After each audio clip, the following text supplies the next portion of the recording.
ബ്രഹ്മത്തിൽ നിന്നും ഉത്ഭവിച്ച സഹസ്രകോടി സൗന്ദര്യപ്രഭയുള്ള മഹാത്രിപുര സുന്ദരിയാണ് പുന്നക്കാവ് ഭഗവതി. പുന്നരിയ തടാകത്തിന്റെ കരയിൽ വസിച്ചതുകൊണ്ടായിരിക്കാം ഈ ദേവി പുന്നക്കാവ് ഭഗവതി എന്നറിയപ്പെടുന്നത്.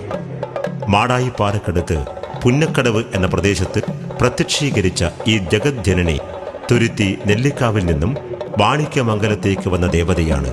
കാലാന്തരത്തിൽ പുന്നക്കാവിന്റെ കാവ് ലോപിച്ച് പുന്നക്കാലായി മാറി.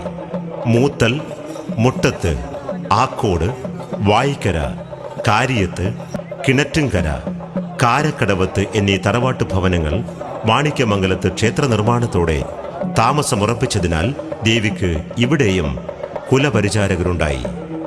ഓരിയക്കാവിൽ വിശ്രമിച്ച ദേവിക്ക് തലക്കാട്ട് തീയൻ കൊണ്ടുവന്ന കരിക്ക് മലാമുകയൻ ഭക്ത്യാദരപൂർവ്വം സമർപ്പിച്ചുവെന്നും സാത്വികനായ മലാമുകയൻ 44 ഇല്ലത്തിന്റെ